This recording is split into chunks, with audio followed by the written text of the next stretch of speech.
It's an interactive web page presentation, but it's not working.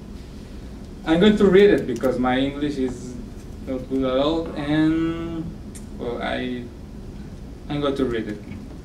Transformations of a key imaginary pacifism questioned as a consequence of Isla Calero border conflict.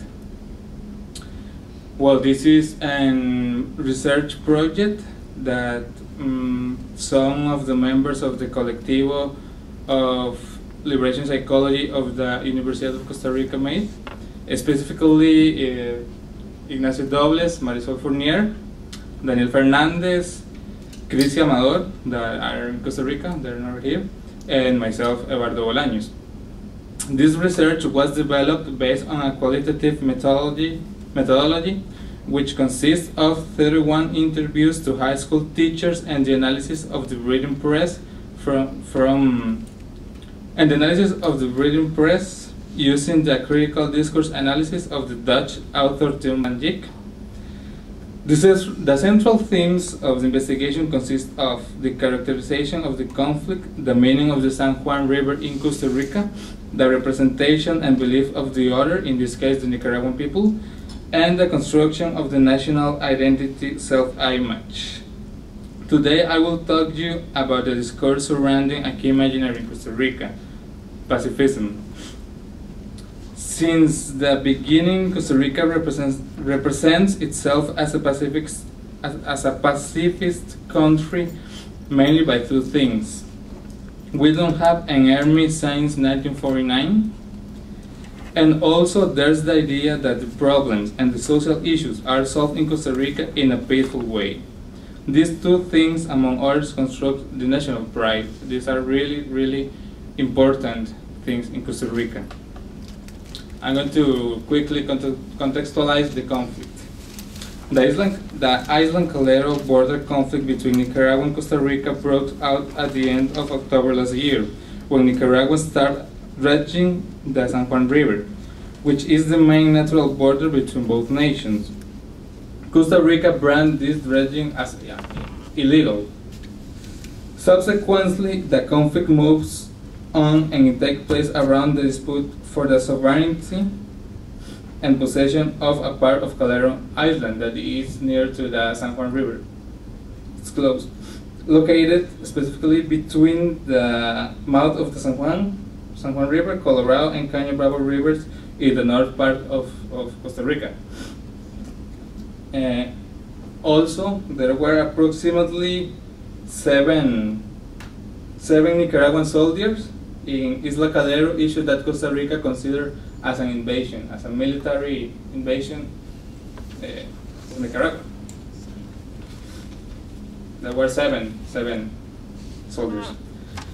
All the situation was partially solved through diplomatic channels. The outcome partial was that on March 2011, the International Court of the Hague requested Nicaragua to withdraw the troops from Calero Island and at the same time allow it to continue with the dredging of the San Juan River. There's room to mention that the fact that the conflict was solved partially through diplomatic and legal channels did not prevent both countries from sending their security forces to the dispute area, and likewise an armed resolution of the conflict was a studied possibility that was never fully dismissed. The conflict is still in the International Court, waiting for a definite resolution. From pacifism to pacifism. In Costa Rica, as in every other nation, the imaginaries on the national identity are many.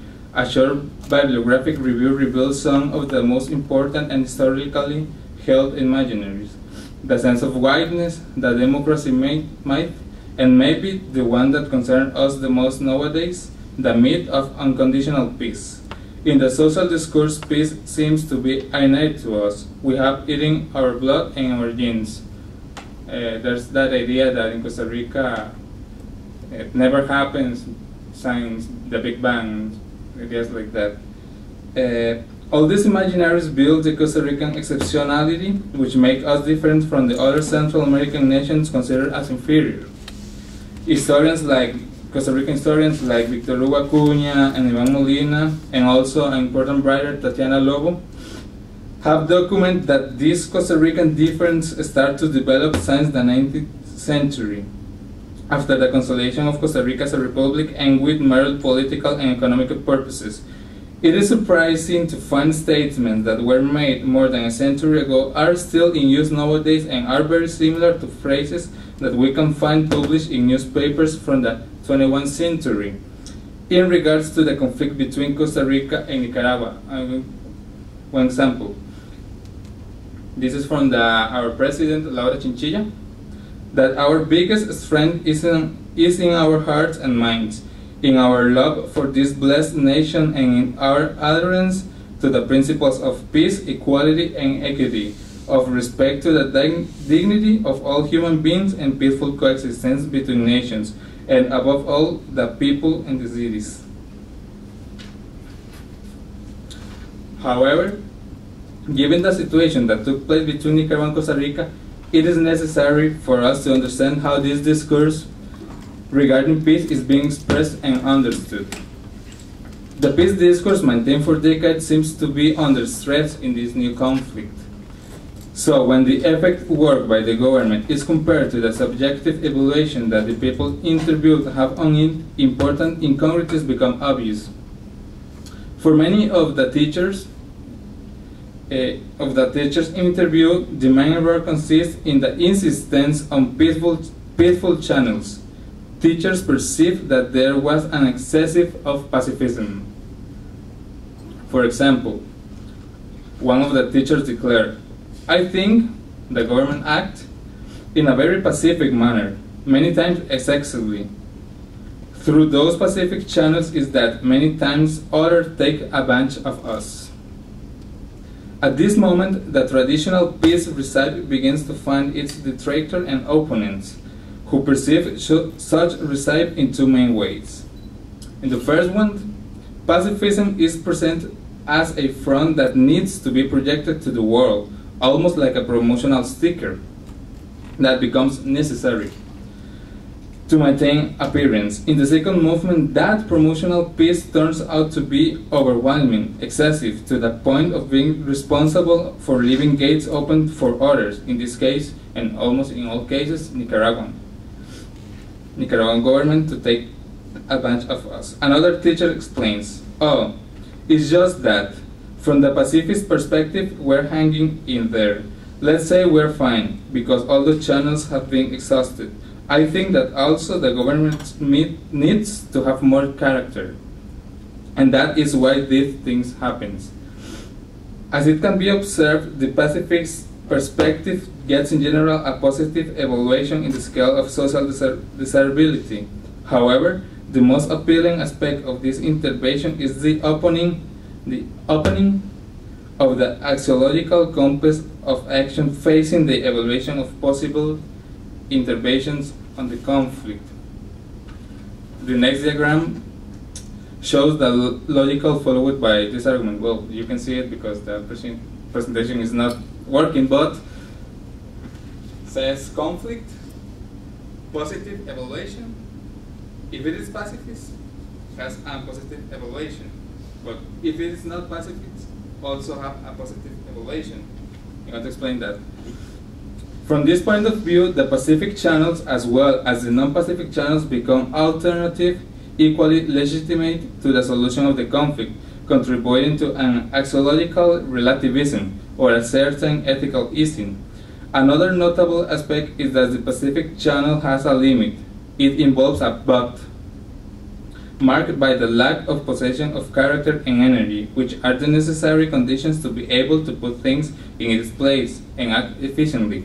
So, and teacher declares, "Oh," when they ask how do you think that the government act, the national government act, "Oh, too passive, too passive. There are issues that can wait, but when elements of the country are being destroyed and mostly nature sites, that's not possible. Too permissive, and I fell in desperation."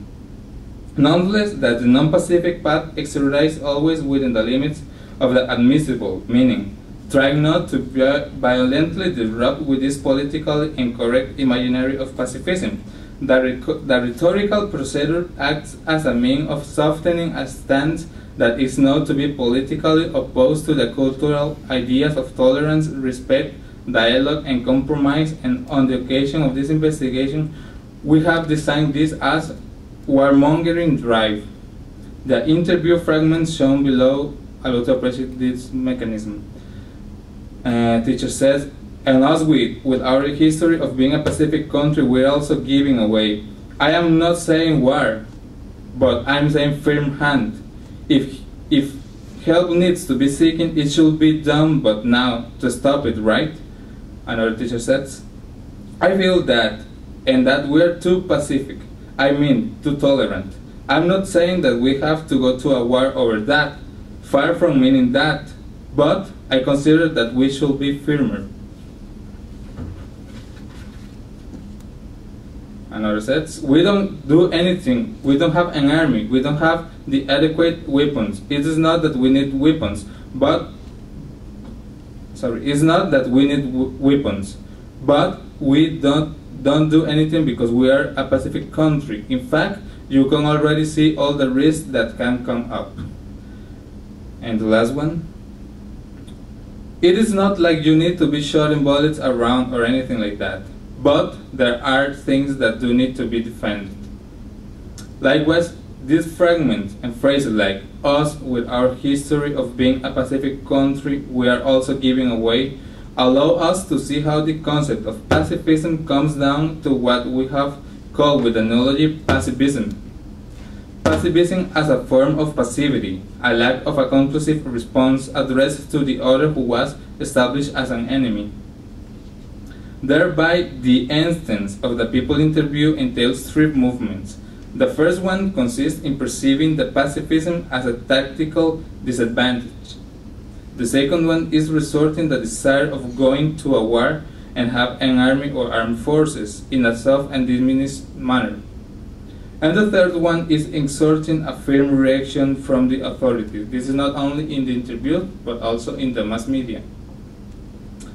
In the Britain press, there is a strong appearance of the ideal that Costa Rican authorities, concentrated on the figure of the President Laura Chinchilla, are lacking strength when acting in this conflict. This subtle media input seems to nourish what the Colombian psychologist Edgar Barrero calls the desirable ambivalence, which, I quote, as a result of the logic of war, is being reflected in a sort of double standard on which violent acts toward others are justified, but condemned when they fall upon us. The constant allusion to pacifism as a way of pacifism means to do nothing, which supposedly keeps the Costa Rican in a risky resignation, is without any doubt an important catalyst in this binational dispute. For the last, the pacifism is not conceived just as a condition that limits us, but that even implies the possibility of entirely rejecting the Pacific conciliation channels.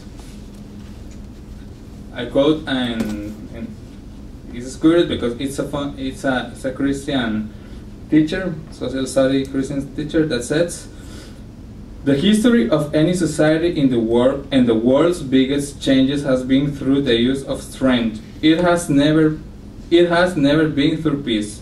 Books are written with wars and agreement after the wars. Then history is being written with wars and not with peace. Then what I'm trying to say is that it's too little what we can achieve by peaceful means.